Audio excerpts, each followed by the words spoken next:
Hello everyone, let's do another IELTS speaking live chat and let's see what it's like. So,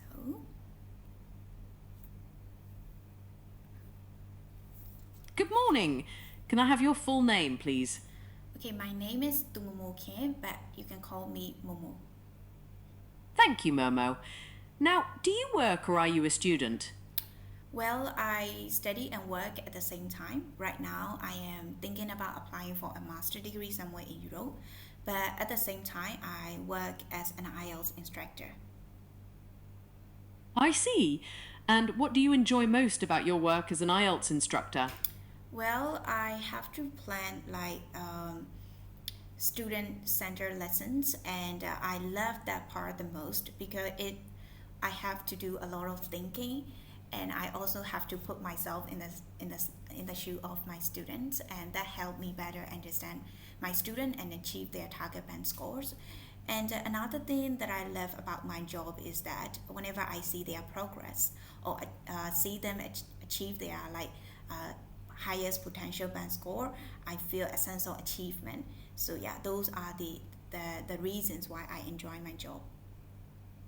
That sounds rewarding. Do you prefer working in the morning or the evening? Well, most of my classes are held online, especially in the evening, and it will extend till very late at night. And yeah, I think that will be my preferred time to conduct classes because I'm not a morning person. But if I have some early classes, I don't mind waking up a bit earlier than I used to. Let's talk about holidays. Where did you go for a holiday last time?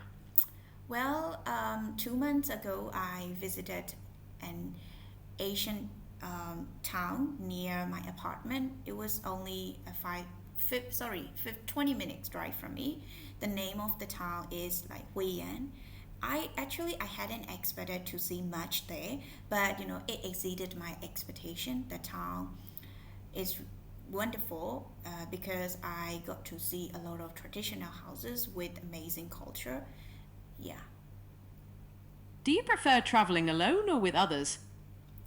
I would say I prefer traveling with other people because it's safer and you can also like share memorable moments together. And I think that is better than traveling alone. What kind of places do you like to visit on holiday? Well, I am more into visiting natural places like the mountains or the beaches, and I love to like enjoy the panoramic view from the top of the mountain. So yeah, natural places rather than the city area. Now, I'd like to move on to part two. Now, let's talk about technology. How often do you use a computer? Well, more than I would say yeah, I use my computer all the time. I normally have to spend more than 10 hours a day on my laptop because I do all my tasks, including my study, by using I use my laptop for everything, almost everything, including my work and study. So yeah, I use it, all the time. And what kinds of things do you use your computer for? I normally use it to plan my lessons, and my lesson planning takes the majority of my work time. And other than that, I conduct my online classes and I study, make notes, like grade my students' essay and give feedback. So yeah, I try to do everything. I do all of those tasks on my laptop. Do you prefer using a laptop or a desktop computer? Given a choice, I would prefer desktop computer because that's the screen size is bigger, so you don't have I don't have to strain my eyes to have a better view. Sometimes my laptop screen size is a bit limited, which makes me have suffer from eye strain sometimes. So yeah, I prefer a bigger screen size, so that would be desktop. Now, I'd like to move on to part two. I'm going to give you a topic and I'd like you to talk about it for 1 minute. Before you talk, you have 1 minute to think about what you're going to say. Describe a time when you were very busy. You should say when it was, why you were busy, what you did, and explain how you felt about it. You have 1 minute to prepare now, and explain how you felt about that time. Here's some paper and a pencil for making notes. Your minute of preparation starts now.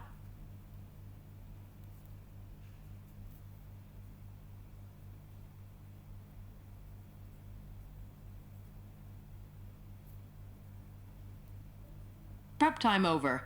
All right, please start speaking now. So I like to talk about a time that I was really busy with my work and study. It was in November 2025. At the time, I was preparing for my final exam, which was going to be conducted online. But the thing was, I was also a full-time, employer. Even though I run my own classes, my schedule was really hectic at the time. And I really didn't want to call off my classes just because I had an important exam at the time, so which left me a very very difficult time to deal with. So the thing was, and then another reason was that when I was preparing for the exam, it wasn't like I just reviewed the lesson and took the test. I had to memorize a lot, and all of the theories and the lessons that I had to learn were really demanding for me. I would say it was mentally and physically exhausting, especially with my hectic schedule, as I had to work like more than 8 hours a day. Most of the tasks that I had to carry out include like sitting at the desk and conduct classes, grading the essay. So in order to strike a balance between study and work was almost impossible for me. I thought I wouldn't be able to like do well in the exam. However, I think I pulled it through, and I was able to achieve very high marks in the exam. I mean, in all the subjects. So I was overjoyed when the result came out, and I also appreciated my own effort. I think that was also. I don't think I will ever be able to, achieve the result without the help of my friends as well. They were really being supported, and we, we would spend the midnight while, especially when the exam was near. So that was the time I was really busy, but I would say it was really rewarding and very, very memorable moment in my life. Thank you. Now let's move on to part 3. We've been talking about a time when you were busy, and I'd like to discuss with you one or two more general questions related to this. First of all, do you think people are busier now than they were in the past? Yeah, I guess so. Because a lot of people these days, their jobs are more connected. Their jobs are connected to the internet. And Why do you think some people prefer... hello. Hello.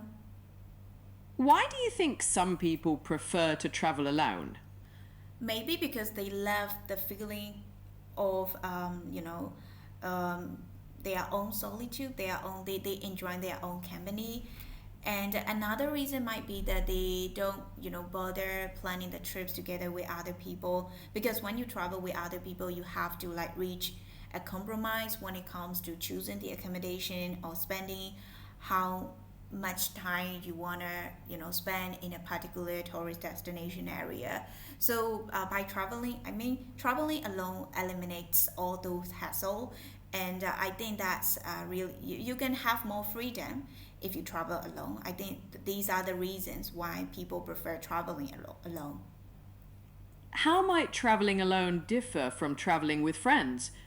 Well, there could be like a lot of differences.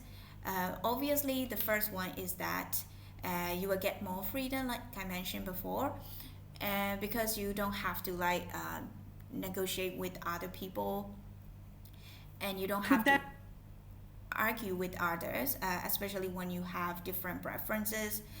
When it comes to food or accommodation, you have a 100% authority over what you want to do with your trip. So yeah, trip plans and food and accommodation preferences, everything would you can control everything. and Could there like be any traveling alone. could there be any drawbacks to solo travel? Yes, I think people who travel alone have the risk of, I would say, the risk of getting some, encountering certain issues, like uh, people might forget things when they are alone. For example, maybe they might not be aware of the places that they put their passport, or maybe they might also lose some Thank you. documents when they are traveling. Thank you. Now let's talk about group travel. What benefits can people get from traveling in a group? Well, when people travel in groups, I think they have a supported group, and as they can plan everything together, I think that could reduce the number of decisions that they have to make. And I think safety is more guaranteed when you travel with others, because when according to the studies and the report, if you study alone, you might encounter some certain safety problem, like you might lose safety problems, like you might be like physically attacked when traveling, especially if you go to unsafe areas, or if you go to certain areas where the crime rates are really high. And another one is that you can share the memorable moments with others. I think that make the trips more sentimental. Yeah. Which option do you personally prefer, solo or group travel? I rather go on group trips, because I am not that adventurous, and I'm not ready enough to like embrace the difficulties uh, on solo trips. More than that, I am more like a people person, so I love to care about my friends or family, especially when we are on a trip. I like to like plan things for them, like choosing accommodation or booking the tickets. So I like to be very helpful whenever I am on a trip with my people. So yeah, that's why I prefer going on trip with other people rather than going solo. And do you think tourism can have negative effects on a local community? Absolutely. Tourism is more like, it's like a double-edged sword to a local community. On the one hand, they may bring a lot of benefits, such as generating income for the local people, like providing a good first impression for the area. On the other hand, they might also bring like maybe environmental distraction, or maybe certain waste disposal problem. And massive tourism can even lead to some negative consequences to an area. Maybe local people might lose their opportunities to enjoy their own place, especially if the tourists fail to stick to the local rules and legislations. So yeah, it comes with a price, I think. In what ways might tourism impact the culture of a place? Well, as the tourism sector grows, I think it may bring certain positive and negative implications to a local area's culture. First of all, I mean, positively saying, they may spread the culture to different areas. When tourists visit a place, and they might purchase certain souvenirs, and they will be exposed to the culture. So I think that can help spread the traditions and the custom that they experience in that area. Maybe when they get back to their hometown, they will share the experience that they had earlier. However, I think as more and more people visit an area, the area might become a bit, I would say, they might be exposed to like foreign cultures as well. So in the worst case scenario, I think they might encounter a loss in their identity, I would say. Maybe, for example, in Southeast Asian countries, when people from like the West visit the areas may become westernized, maybe because they receive a lot of tourists from those countries. So I think, yeah, it has got both positive and negative implications to the culture. Thank you very much. That brings us to the end of the speaking test. Well done. you. Good luck with your. So that's the end. I think this is okay, but I feel like task 2 is a bit.